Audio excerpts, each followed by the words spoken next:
Welcome back to Us Against Everything, where we quite literally have secrets in the stars. Today, it's actually like thundering outside, so it's kind of perfect. Yeah, in this episode, guys, the myths will run deeper than you think. Sometimes the truth is stranger than the horoscope itself. My name is Liz, and my co-host's name is Landon. Psychic medium here. Husband to psychic medium with own special gifts over there. What up, everybody? This isn't your typical astrology series where we tell you Aries are fiery and Taurus love food or Scorpions are assholes. We're gonna go way beyond that.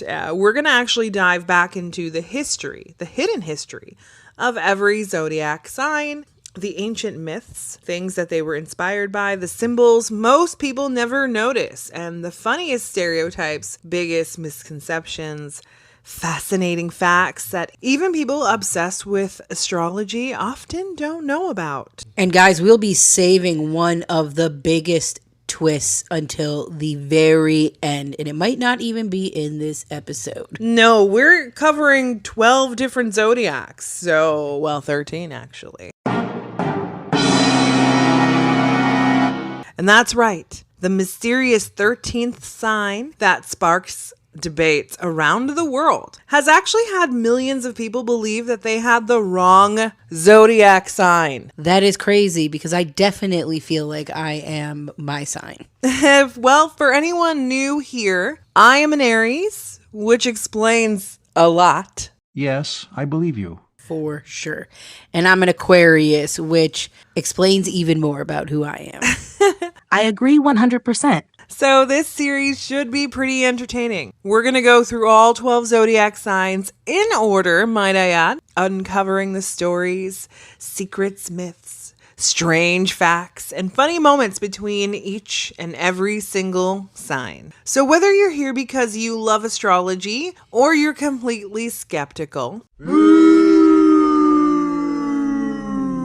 or you're just curious to see what your sign has been hiding all these years, welcome. Now, let's start off with where the zodiac itself begins. Of course, in Aries, the OG first sign of the zodiac. And honestly, there's no better place than to start with Aries. So if you're an Aries like me, best sign. Oh my God. You might already be sitting here thinking, obviously we're first. And if you're not an Aries, you're probably rolling your eyes already. Oh my God. A lot of Aries get hate. I often see people write things like, I like strolls on the beach and staying away from Aries. And I'm like, whoa. Oh, come on. We're definitely a tough one. Now, before Aries was ever considered a personality type, a horoscope, or even the first sign of the zodiac, it was simply just a group of stars that ancient civilization relied on thousands of years ago. Yes, the history of Aries goes back nearly 4,000 years. Wow. To ancient Mesopotamia, where the Babylonians were among the first people to recognize this constellation. They didn't originally see a ram at all. What?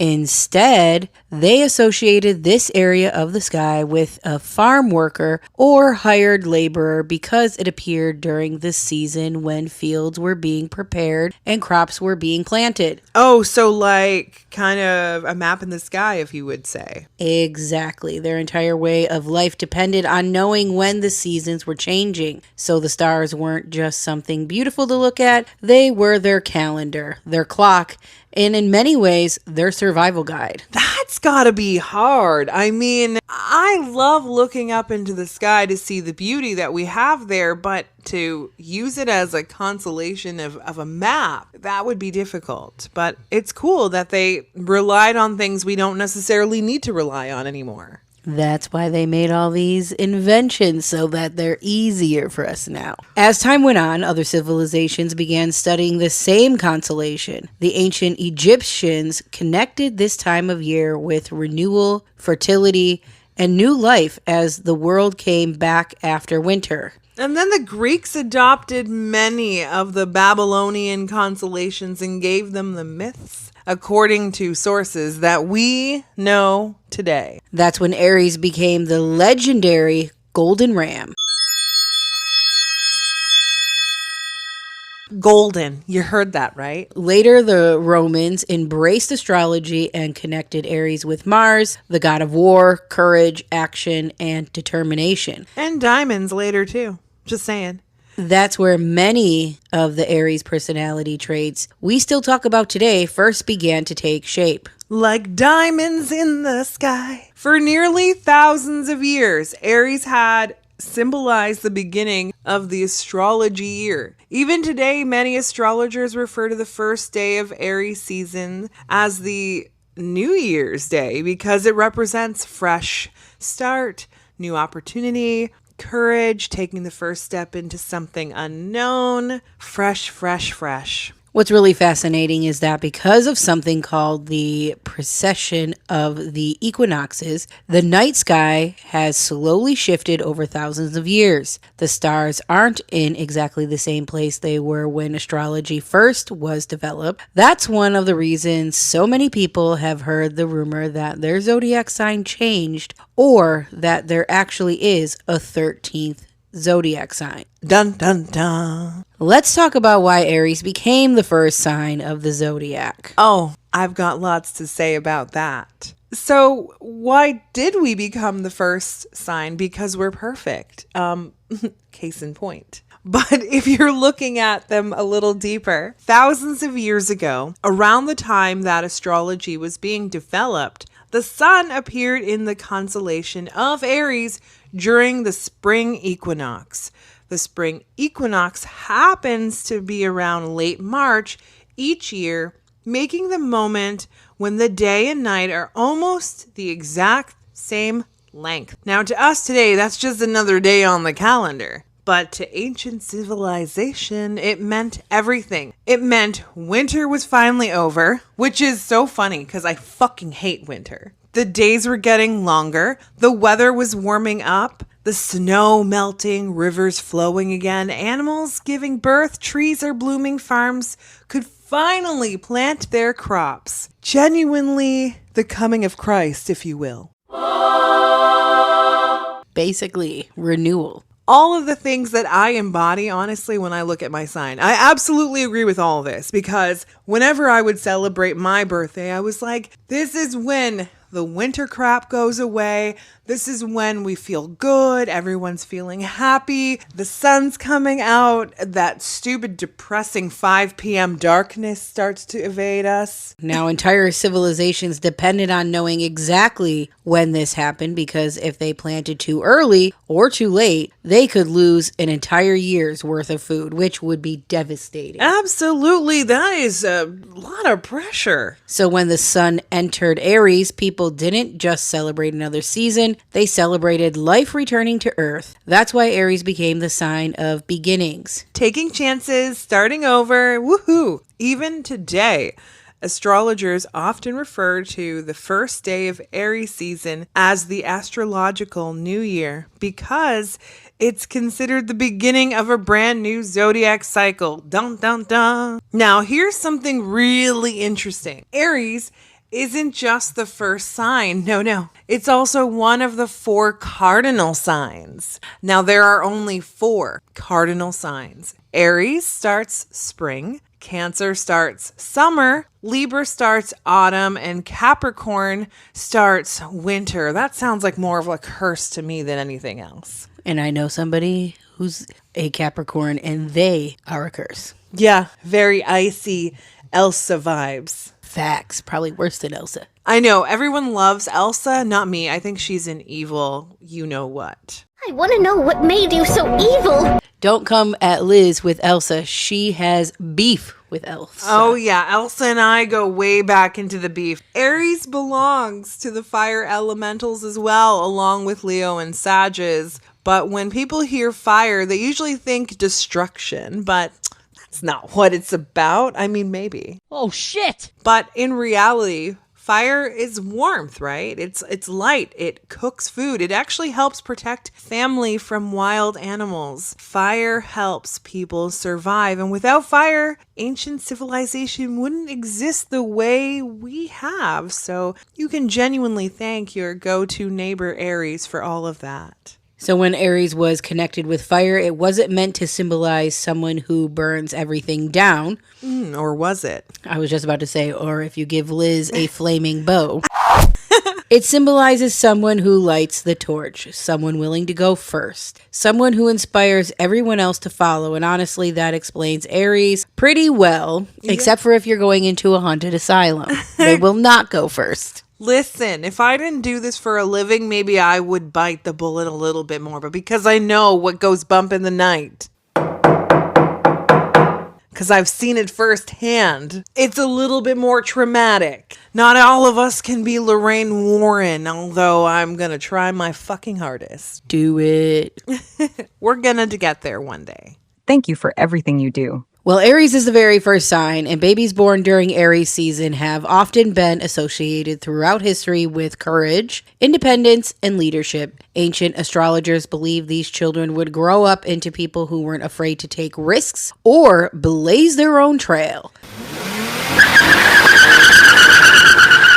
Whether you believe astrology or not, it's fascinating to see how those ideas have survived for thousands of years. Right. And watch people. When you're listening to this episode, watch and see how this person reacts to certain things. Do they have that fiery spirit? Do they have that courage? Do they always want to go first? They might be a true and through Aries. Absolutely. Now, we don't always connect to our signs, which is where the 13th sign comes in. It's not always going to work for everyone, but genuinely works for me very well. The legend of the golden ram. Let's talk about where this ram actually came from, because there's a full ass story behind it. Well, the legend begins with a king named Athamas who had two children, Phrixus and Healy. After the children's mother was gone, the king remarried. As in dead? As the myth tends to go, the new queen wasn't exactly thrilled about having two stepchildren around. She wanted her own children to inherit the kingdom. So according to the legend, she came up with a terrible plan. She secretly ruined the crops, creating a famine throughout the land. What a bitch. Right?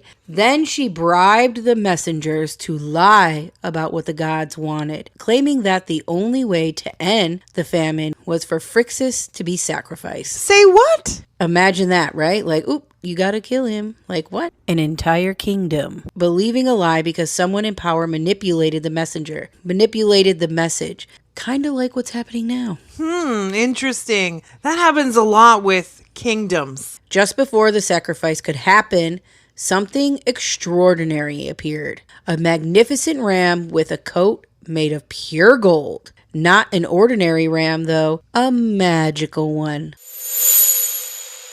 It could fly. It had been sent by the gods to rescue these children. Wow. I bet I was the golden ram to rescue these children. You probably were. Now Phrixus and Healy climbed onto its back, and the ram soared high into the sky, carrying them over mountains, forests, and even the sea. But during that flight, tragedy struck. Healy lost her grip and fell into the water below. The body of water where she fell was later called the Hellespont, a name that survived for centuries and is now known as the Dardanelles in the modern-day Turkey. Wow. Phrixus continued the journey safely and eventually reached a kingdom where he was welcomed. Okay, so hold on one titty bitty second here. So you're telling me that this ram came along and actually ended up killing one of these kids anyway? I don't think the ram did. She kind of probably, it sounds like they went through some bad weather, kind of like our books like in Fourth Wing. Like, oop, got struck by lightning, fell off. Ram couldn't save her, sorry. She fell into the water. I mean, okay. To honor the ram that had saved his life, he sacrificed it to the gods.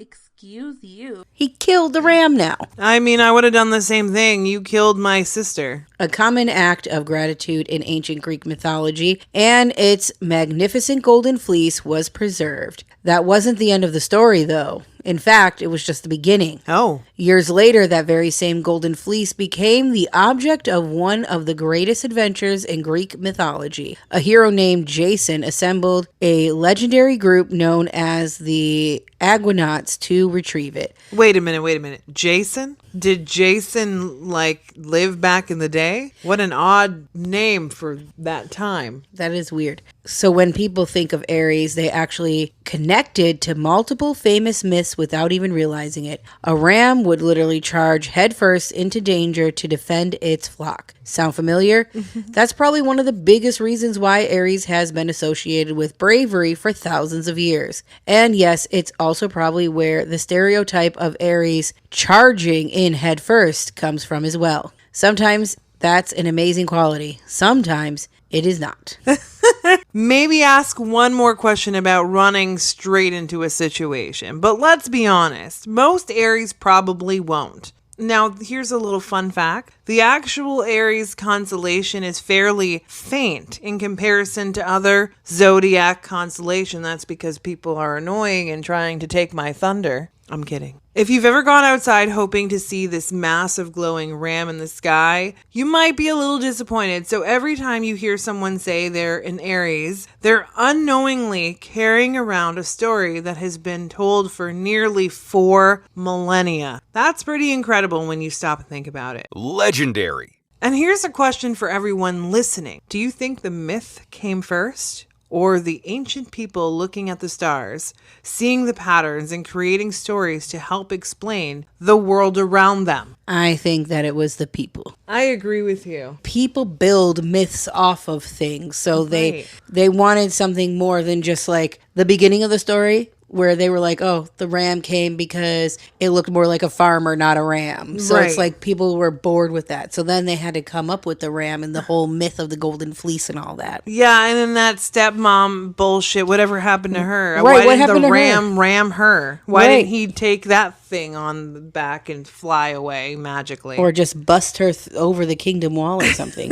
Well, that brings us to the absolute end of the Aries. Well, just for today. And we will be heading into the second zodiac sign. And that is one of my least favorite, the Taurus. Yeah, this is going to be a difficult one for Liz.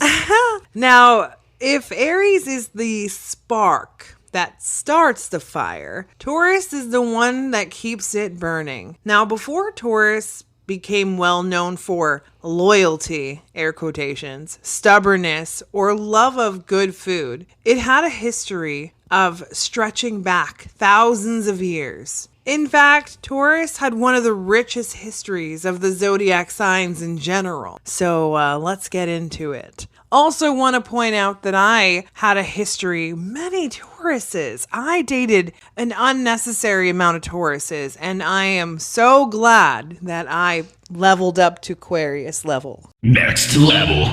Right? Now, the constellation Taurus was recognized by, again, the ancient Babylonians, who called it the Great Bull of Heaven. To them, this wasn't just another group of stars. It represented power, fertility, strength, and prosperity. The appearance of Taurus in the night sky signaled that it was time to prepare the land for farming and planting. Entire civilizations depended on understanding these seasonal changes, making Taurus one of the most important constellations in the ancient world. Some historians even believe Taurus was more important than Aries in the earliest forms of astronomy because agricultural was the foundation of survival. But didn't they just say that Aries was about preparing the fields? So Right. Aries and Taurus both are about preparing the fields. How many times are we going to prepare the fields before we actually do the fields? No, what happened here is Aries is already doing it, and then Taurus is coming along and saying, hey, I see you already doing this. Let me take credit for it. Right, facts. Then came the ancient Egyptians. The bull was one of their most sacred animals.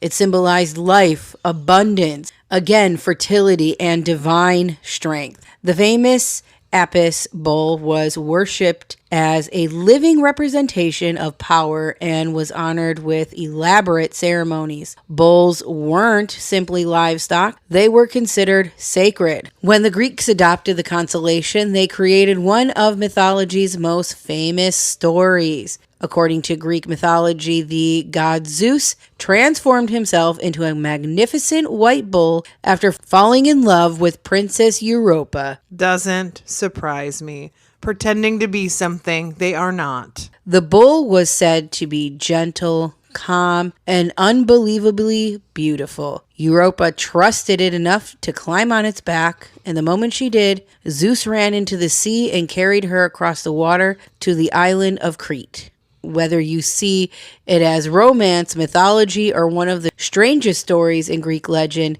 that's how Taurus became forever connected to the image of the bull. But like, that's so small. Like, Zeus liked this person, so he, got her to climb up on his back of the bull and carry her across the water. Like, ooh. Took her to an island alone. Right, but there's no backstory. That's it. Make it up yourself. They had 10 children and on to their life and had goddess and goddesses' children. All right. Well, long before astrology existed the way we know it now, there was actually a period of time as the age of a Taurus, which lasted roughly between 4,300 BCE to 2150 BCE. That's pretty lengthy. Many researchers believe that this was one of humanity's earliest, greatest civilizations. When farming expanded rapidly, permanent settlement grew larger, and the bull symbolism appeared almost everywhere. So if you're ever wondering why ancient cultures carved bulls into temples, painted them on cave walls, or built massive statues of them, this is genuinely one of the reasons, if not the only reason why. The bull represented survival, wealth, food, strength, life itself. Now, speaking of the Taurus constellation, and it is actually one of the easiest zodiac constellations to find because it contains one of the brightest stars in the night sky, Aldebaran. And it is actually called the Eye of the Bull because it marks the animal's face. Taurus is also home to one of the most famous star clusters visible to the naked eye. The Pleiades, often called the Seven Sisters. People all over the world have told stories about the Seven Sisters for thousands of years. The Greek had myths of this. The Japanese called the cluster Subaru. Yes, that's exactly where the car company got its name and logo from. Interesting. Many indigenous cultures have their own stories behind these stars as well. It's incredible to think that people separated by oceans and thousands of miles all look up at the same cluster and created a legend about it. Which is really cool. And then, we close up to these stars in real life and we find more and more into that galaxy. It's pretty interesting. Isn't that amazing? Now, another interesting thing is there is a cluster found in Taurus is the Hades. What? One of the closest open star clusters to Earth. Interesting. So when astronomers talk about Taurus, they're not just talking about one constellation, they're talking about one of the richest regions of the night sky. Interesting. And here's one of the fun historical facts before we dive into the personality traits of a Taurus. Many ancient cultures didn't view the bull as stubborn. They viewed it as dependable, strong enough to pull the plow, patient enough to work from sunrise to sunset, reliable enough that the entire family depended on it. That's a very different image than a stubborn Taurus stereotype we hear about today. Absolutely, because that is not at all. So what, did the Taurus just decide that they were done and they wanted to be lazy about life? Maybe. Now let's find out how the bull became known as one of the most misunderstood signs in the entire zodiac. Yeah, tell me why you're confusing as hell. Why the bull? The meaning behind the sign? Now that we know where the Taurus came from, let's talk about why a bull. Most of the time, a bull is calm. It grazes, it rests, it minds its own business. It doesn't waste energy. Sound familiar? That's one of the classic Taurus traits. People often mistake Taurus for being lazy. In reality, Taurus simply don't like wasting energy on things that they don't feel matter. Yeah, I think that's a big statement that needs to be said, is that they don't feel like matters, because some of them feel like certain things that actually do matter don't matter, and they're just Riddle. like, but it doesn't matter to me. Right. Our dog. Oh, yeah, riddle for sure. If they're going to put effort into something, they definitely want it to be worth it for sure. Ain't nobody got time for that. They want it to be intentional. They're very intentional as well. Let's talk about the other side, though, of the bull. What happens when you push too far? It charges. And that's actually most likely where the stubborn Taurus stereotype, completely accurate description, comes from. But maybe determined, I guess, could be considered a better word. Yes, Riddle is determined to steal his bone from his sister every single day. You are mine. You are all mine. And then flaunted in her face that he stole It's it. true. Once a Taurus has made up their mind, good luck changing it. Facts. Riddle has decided he's going to steal this bone. He's going to do it. Now, can it happen? I mean, barely. But we're going to need to see facts, patience, and a really good argument to, stop what they have their mindset on. And if you push them sometimes too far, they're going to dig in. Now, Taurus is considered a fixed sign, and there are only 4 fixed signs in the zodiac: Taurus, Leo, Scorpio, and Aquarius. Fixed signs are like the builders. So if the cardinal sign starts the project, the fixed signs keep it going. They're dependable, consistent, reliable. They're the people who say, I'll take care of it. And they Facts. actually do. I got this. Facts. I'm an Aquarius. Facts. That's one of Taurus's greatest strengths. And if they tell you they'll be there, they'll probably be there early. If they promise to help, that usually means sure. Now, let's talk about Taurus's ruling planet.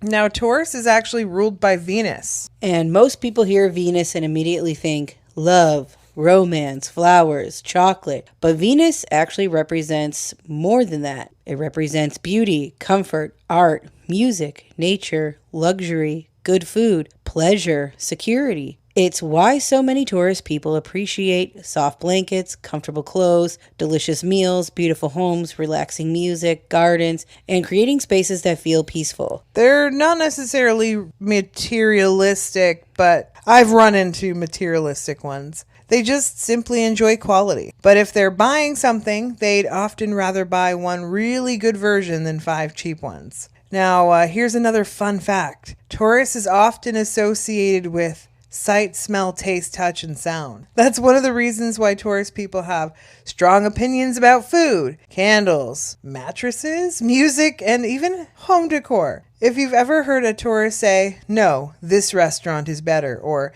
these sheets feel amazing, that's very Taurus. Their sense notices detail other people completely miss. And here's something that I think is really sweet about Taurus. They often are called one of the most loyal signs in the zodiac. And that is very, very true with my dog. Not because they fall in love quickly. It's actually the opposite. Taurus often take their time trusting people, but once you've earned their trust, they're incredibly devoted. Taurus apparently has a reputation for being boring. That's a lie. I think that's one of the most unfair stereotypes in the zodiac. They just don't need consistent chaos to have fun. They don't need the drama to enjoy life. In fact, they usually avoid unnecessary drama altogether, unless it's about like some sort of pity party kind of energy, I'd say. Facts. But that is everything that there is to know about the Taurus. And let's get into our third and final zodiac, because there's a lot of information here, but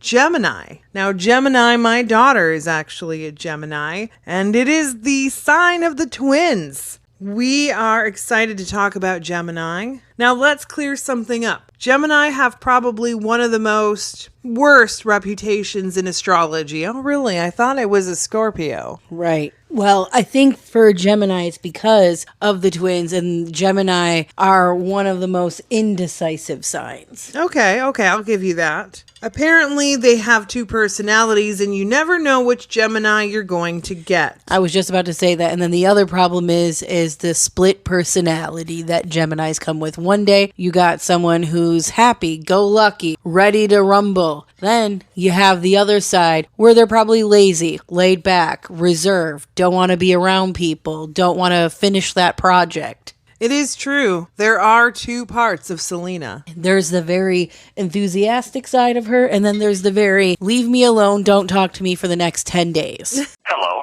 no one is available to take your call. Please leave a message after the tone. And I don't care who I avoid and what I avoid. Work included.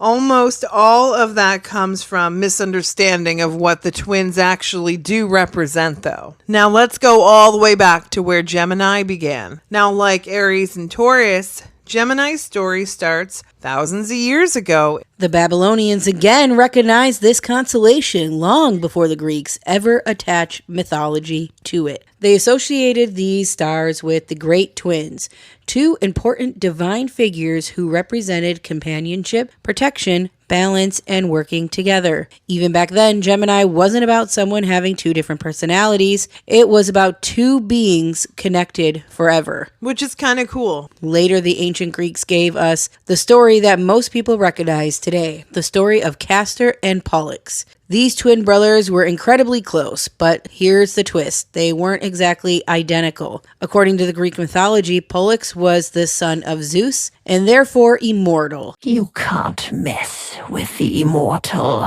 And Castor, however, was mortal. Interesting. The brothers were inseparable. They fought side by side, traveled together with Jason and the Argonauts in the search for the Golden Fleece. Oh my goodness.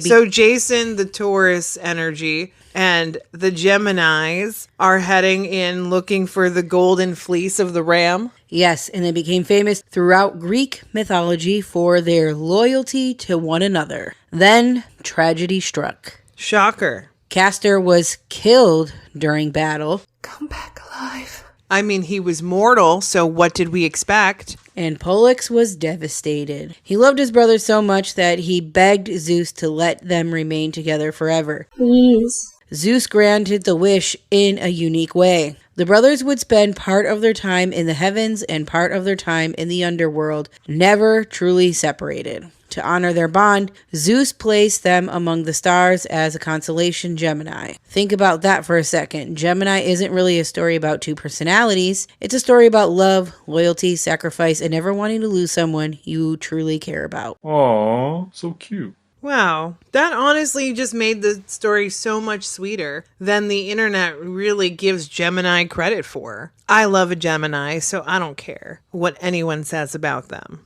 Now, the Gemini constellation contains two bright stars that almost perfectly represent the twins. Again, one being Castor and one being Pollux. If you ever look up at Gemini on a clear night, those two stars are literally the heads of the twins. Pollux is actually the brighter of the two stars and is one of the brightest stars visible in the night sky. And here's another cool fact. The sun actually passes through Gemini every year around late May into June, marking the transition from spring towards summer in the northern hemisphere. Historically, this was a season of movement. Travel, trade, communication, marketing becomes busy. People reconnecting after winter. Sound familiar? Communication becoming one of Gemini's defining characteristics. Gemini is a mutable sign. There are only 4 mutable signs: Gemini, Virgo, Sagittarius, and Pisces. And if the cardinal signs begin each season and the fixed signs keep everything steady, then the mutable signs help everyone adapt. Flexible, curiosity, open-minded, quick learners. They're often people that are saying, well, what if we try this instead? That is very accurate. That's where Gemini's reputation for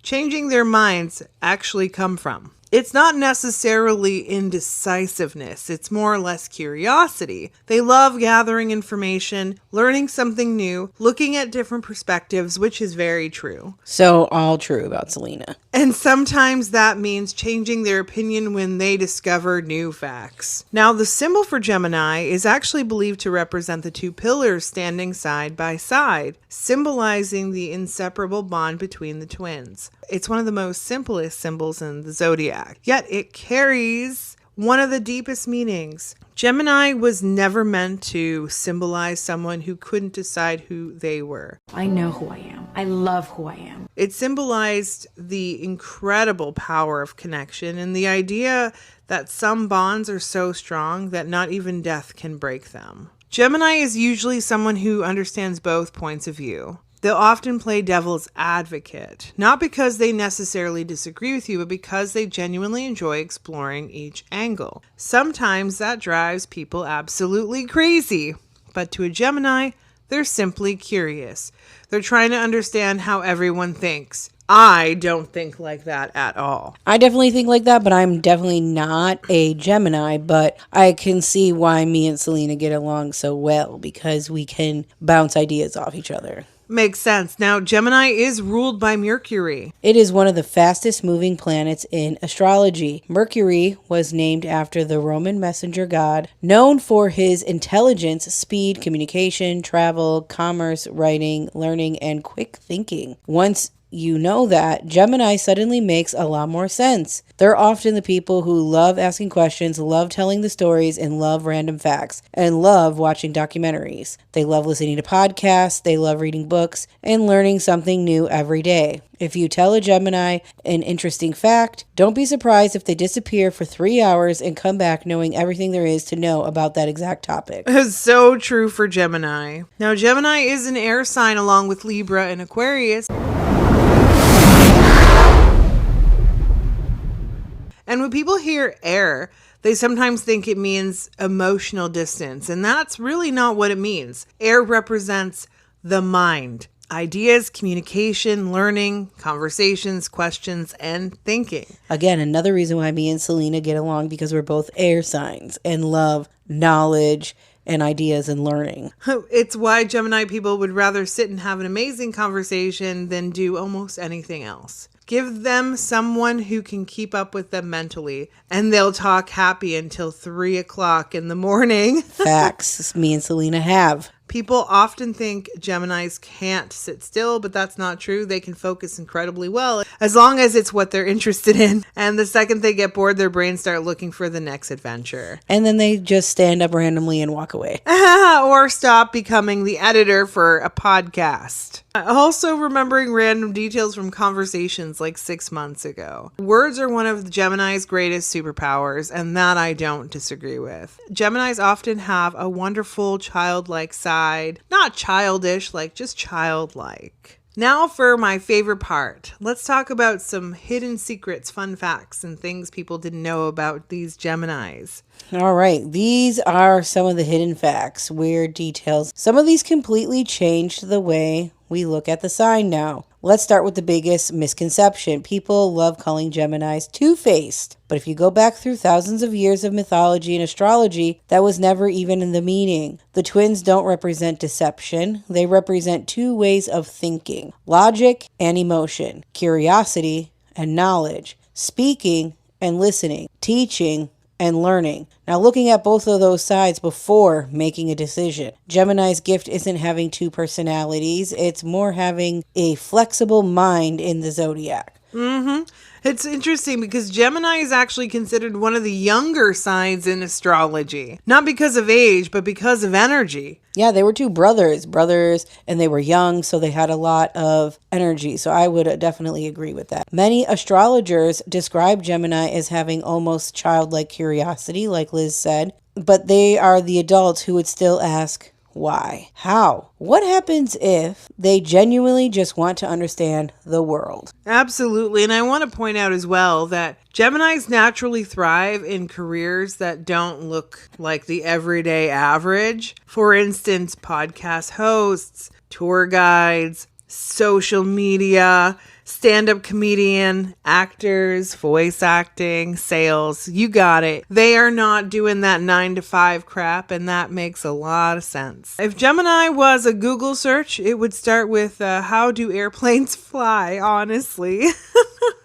And then they probably try to make it fly better or something. Absolutely. But that is everything we have on Gemini today, and really the secrets of the zodiac. We will be back again at some point where we will be covering part 2, and we'll be starting with Cancer. Now I do want to keep in mind that we've got a very busy August coming our way. Our next episode is going to be a little different. We're going to be bringing back 3 different cases where 3 well, technically 5 different children were unalived by their parents.